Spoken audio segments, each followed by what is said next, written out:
Welcome back, Cyclone Scientists. Today we're going to be talking about the ocean. So let's go ahead and get started. So the first thing that we need to do is review a few basic facts about ocean chemistry. There's three really important vocabulary terms that you need to know from this slide. The first is salinity. Salinity refers to how salty the water is. So ocean water has a much higher salinity than fresh water does. And salinity is also related to something called conductivity, which is how well a substance conducts or carries electricity. Ocean water, because it has a lot of salt and a high salinity, also has a very high conductivity. So if we look at this picture up here, we should be able to make a prediction about which of these glasses contains ocean water and which of them contains fresh water. You guessed it, this one, the one that's conducting electricity much better, would be the ocean water because it has a high salinity and high conductivity. And this one over here would be the fresh water with a low salinity and low conductivity. The other word that we need to know from this slide is precipitate. Precipitate is a substance that is left behind when a liquid evaporates or when two liquids mix together and a solid forms. In this picture here, we can see that when ocean water evaporates, there is salt left behind. So all this white stuff collecting here is the salt from the ocean. So ocean water has a lot of precipitate in it that we can actually harness to use, and fresh water has very little precipitate in it. The last sort of basic ocean chemistry term that you need to know is density. Remember, density refers to how much stuff is in a certain amount of space. And if something is very dense, there's a lot of stuff packed tight into that space, and if it's not very dense, then things are more spread out. There are less things in that space. Ocean water has more stuff in it than fresh water because of all that salt, all that precipitate, all that salinity. And so ocean water is going to tend to be more dense than fresh water. The other thing that we need to know is that density is also related to temperature, and that cold water tends to be more dense than warm water. So as we go deeper into the ocean and the temperatures of the water are getting colder and colder, those water molecules are getting closer and closer and closer together and becoming more and more dense.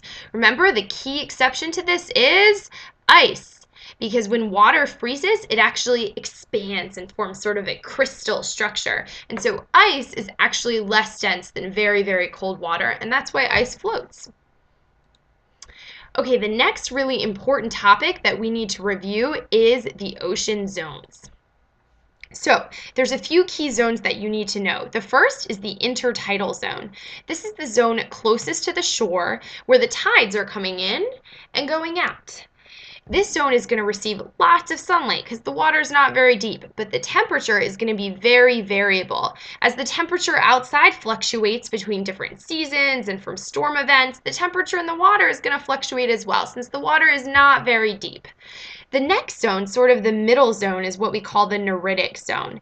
This zone is still over the continental shelf, so the water is not extremely deep, but the temperature is much less varied. However, there's still plenty of sunlight in the neritic zone, and the neritic zone contains some of the most productive ecosystems in the ocean. Things like kelp forests and coral reefs all occur in the neritic zone.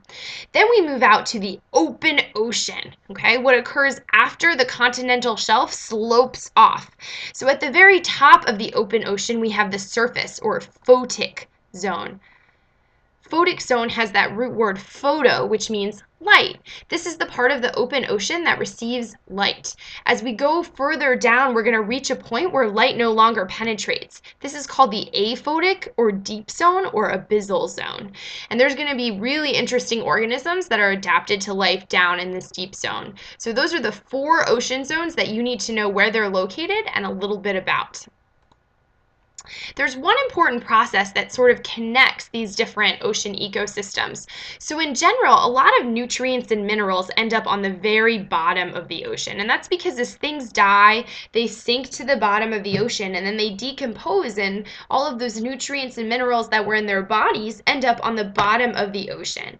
But the living things at the top of the ocean need a way to receive those nutrients and minerals. So luckily, there's an ocean process called upwelling that occurs. Upwelling is when currents from the deep zone carry these nutrients and minerals up to the zones near the top where there's lots of sunlight.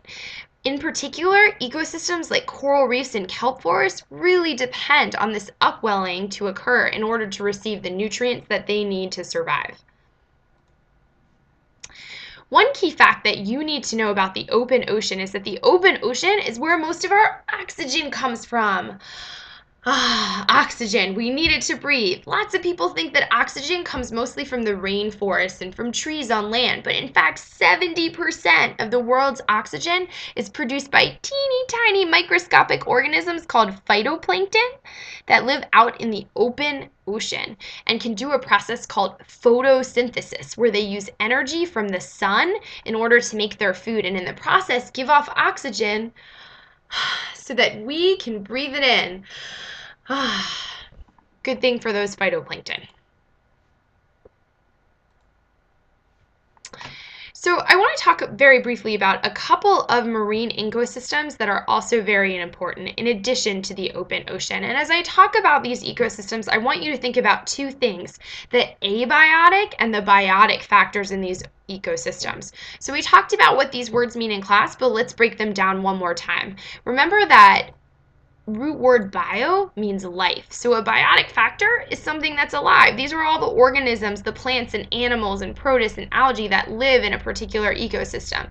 When we add that prefix a onto a word, it means not, or the opposite. So an abiotic factor is something that is not alive. These are things like, what is the temperature like? How much light is available? Is there a substrate or surface for things to attach to? How salty is the water? So keep those things in mind as we talk about these next two ecosystems. So the first ecosystem that I want to highlight is the deep ocean, or aphotic zone. The abiotic factors here are really extreme. It is crazy cold in the deep zone of the open ocean. It is also really, really high pressure and really, really high density of the water, and there is absolutely no light except for the light that is generated by living things in a process called bioluminescence.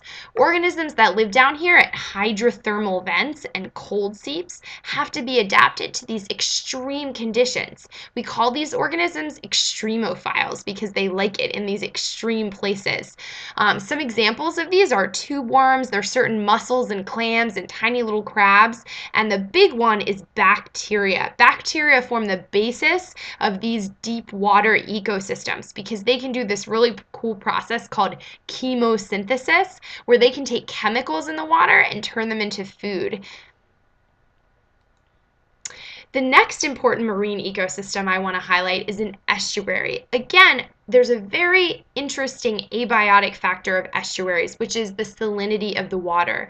An estuary is located in the intertidal zone, where the fresh water from the land meets the salt water from the ocean. And the result is this somewhat salty water, what's sometimes called brackish water. And because this water is not as salty as the ocean and more salty than fresh water, there are certain organisms that can only live in this special ecosystem. And it has a couple of really important functions for us. One is that estuaries are known as the nursery of the sea because so many organisms like to have their babies in estuaries because they're kind of a protected ecosystem because they usually have land on most of the sides, and so it's kind of like a little safe cove for the fish to have their babies, and then they can swim out to sea. Another important use of estuaries is that they are a buffer zone that help remove pollutants from the water that's coming in from the oceans and that's going out to the ocean from the land. They also buffer us against really big storms. So when a big hurricane comes and has huge waves, the plants in the estuary actually help put the brakes on those waves and slow them down so that we get less flooding. And some of the major storms and flooding that's resulted that we've seen lately, like from Hurricane Katrina, is because people have not been taking very good care of these estuary ecosystems. Okay, cyclone scientists, that's all you need to know for the ocean. Good luck reviewing this information and studying for your test. Have a great day!